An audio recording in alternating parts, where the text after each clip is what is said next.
Right, going on from last video, I thought I'd do a bit of an area of rust which you can find on these cars and go through it with you.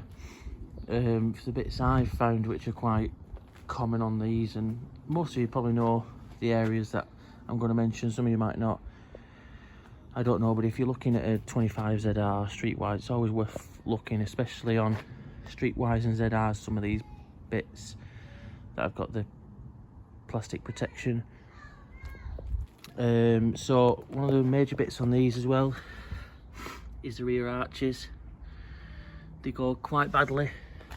Don't really, I've seen them go all sorts of mileage really, so I think it's just how they cared for the on that. Obviously you've got the front wings, they're prone to rust, which this one you'll see in a minute.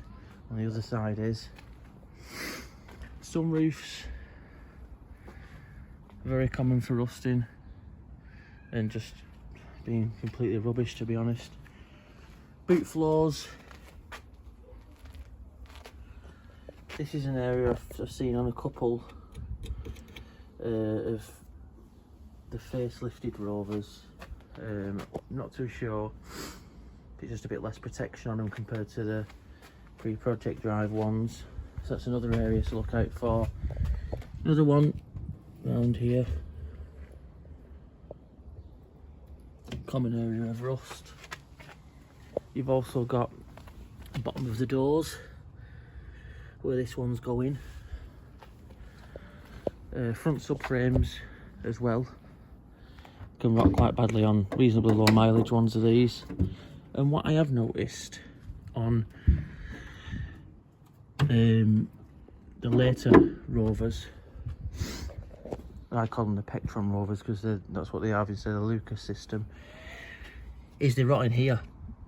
Now I've never really spotted it on the passenger side, but I spotted it on the Streetwise, spotted it on my old ZR I had, and obviously spotted on this 25. It seems to start corroding here. This will be like the other one anyway. This is going to be all wax oiled inside and out and underneath and everywhere when it's up to standard. But this is another area like I was on about before. The wings rot out from a bracket on the inside,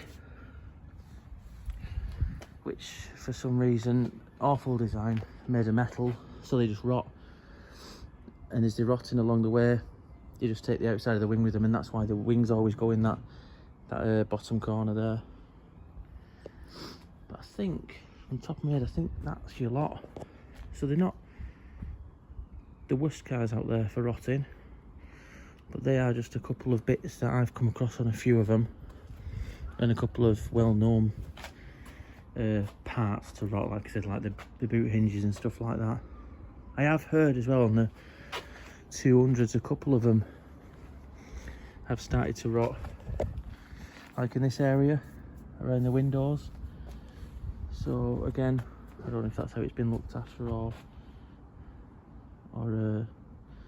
just a defect that are coming out now they're showing their age. But yeah, just thought I'd tell you a couple of bits that I've come across. Hope it helps anyway.